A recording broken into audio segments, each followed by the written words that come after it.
So boys, Luideo here with the Demo Lock PvP guide. Pre-patch, midnight, we had some few changes. It got simplified more than the last season. So I would say it's easier to play than the last season. So I haven't played much Shuffle because the queue is too long at my MMR. So I was playing a lot of twos with my friend. And we had like 20 wins, 1 loss at 2.5. Demo is pretty damn strong and I really like it. But it's not broken, you know. It's very balanced, but in a strong way. Like I don't think I ever died. I didn't die a single game. Not a single game. Because it's so tanky. Like it's so tanky, but the damage is good, but it's not crazy good. So, you know, it's strong A tier. So let's start. For race, I would go with Void Elf, obviously, and then you can choose. Like, what's the second best? Is it Night Elf? Is it High Mountain? You know, I don't know, but Void Elf is the best for sure. Okay, let's go to see the stats. What do I run? Full haste, full verse, classic, right? And everything else in mastery. And crit is from the tier sets. Here we go. 4 tier set. Doesn't really matter, not a big deal. You can run 2, 4, non-set. It's not a big deal anyway. But the main deal is haste verse and everything else into mastery. Okay? Now the talents, let's get out here. Pretty much these. Now you could swap some things around. I'll show you once I leave the combat because there we go. So as you can see, I'm not running full domination here. Now why is that?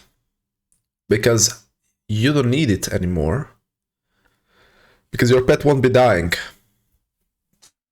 Why won't your pet be dying? Because of this. And this. These two talents. I mean, you could do this too, right?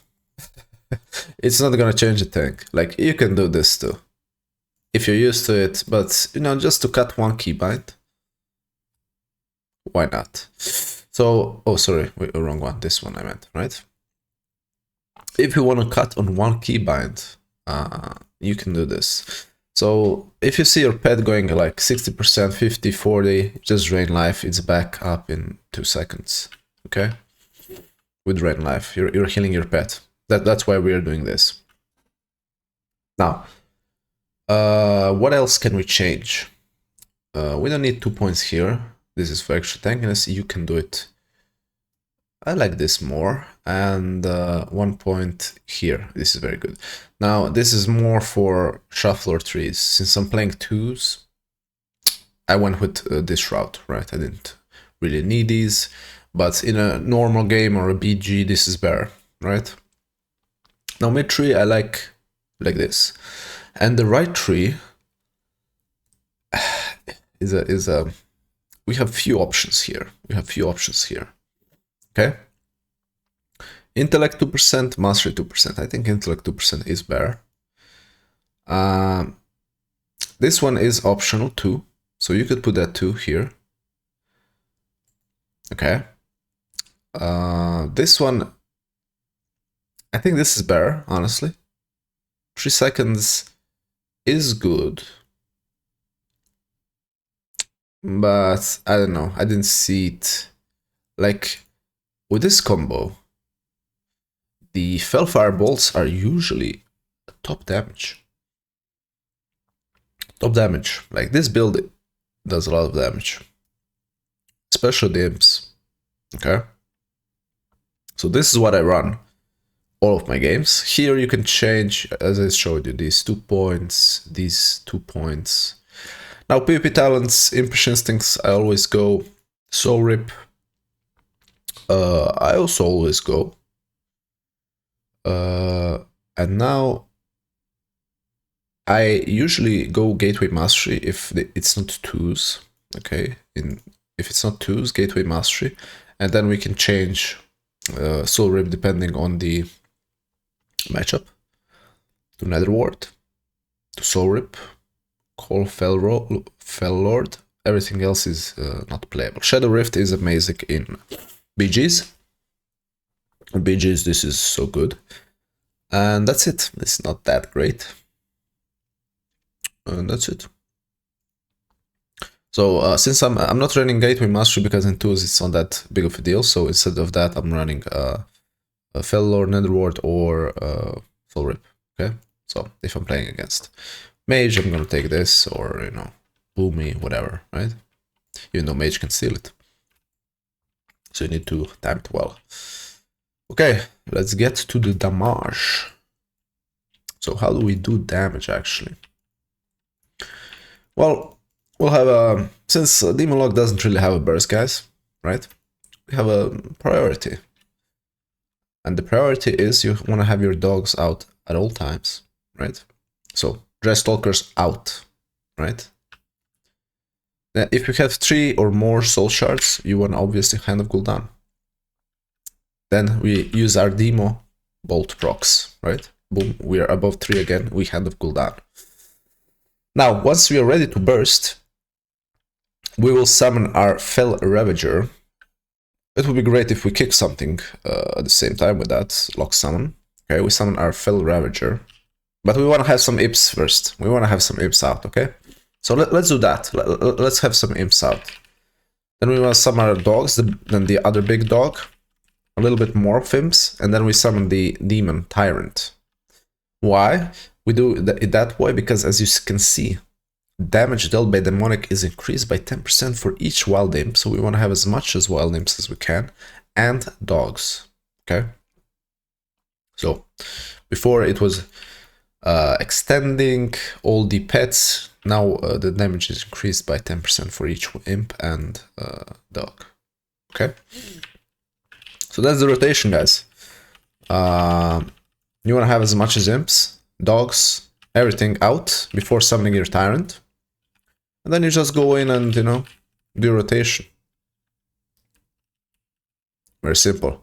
Rotation is simple. Whenever something procs, like Ruination, Infernal Bolt, you click it. Dogs, whenever they're off cooldown, you click them. Whenever you have 3 or more shards, you use Hand of Gul'dan. And if you have nothing, you just spam Shadow Belt. Now, obviously, you don't wanna always spam Hand of Gul'dan wherever you can, because you might get kicked. So, you know, you might weave in a fear and then use your ability, right? Or like the worst thing to get kicked on is Hand of Gul'dan, because that's locking your shadow and fire. Now, if you get kicked on Infernal Bolt, it's not that big of a deal because it's fire. So you can cast fear, you can cast dogs, like you can cast many things. If you get kicked on fear, the only thing you can cast is Hand of Gul'dan and Demon Bolt. Okay, you still have something to cast. But if you get kicked on Hand of Gul'dan, you have nothing to cast. So, you know, you have to be careful with that. So, you know, if you're going with Hand of Gul'dan, boom, you might do a stun before that. Okay? It's crucial. If you're full HP, he's full HP, not a big deal if you get kicked, right? Okay. So we went through all of the most important things in DPS rotation. And this defensive rotation I've showed you in a big video. Since I'm doing more shorter videos now before pre-patch, before the big changes, I think you know, I'm gonna keep it short. If you want to see all the how to defensively play, I have back in my old Demon Lock from the last season, because nothing's changed, like nothing changed, right? And all the macros and everything else there as well, right? So I want to talk a little bit about the other lock specs. I played both a little bit. Actually, Destro I played more because honestly, Destro is so good. Destro is amazing. Now, I was thinking, should I do a Destro guide maybe? But then again, not much changed from the last season. Like, Destro lock changed the least. Yes, you have one extra button, which is Soulfire. Now you're running Soulfire. But, I mean, it's just one button, right? Other than that, nothing changed. But if you ask me, even though Demon Lock is super good, Deathstroke Lock is the best currently. Affliction Lock got annihilated with the last patch note, so it's not great, guys. Now I wanted to do Affliction guide as well, but it's pointless. It's really weak. It needs some buff, and hopefully and a lot of bug fixes. It's buggy as hell. So once they do that, I will do Affliction as well. For Deathstroke, I'll just go back to my old guides. It's literally the same. And if there's some change, I will update it too, because I really enjoy Lock currently. It's so good. It's one of the best specs currently, no doubt. Both specs except Affliction, which kinda is, low B tier in my opinion. Okay, guys. Hopefully you enjoyed this short guide. I think I went through everything. If you have any extra questions, be sure to ask them below. I'll answer, of course. And I'll see you in the next one. I'll plan to do probably Devourer updated build. Okay, once again, thank you and see you next time.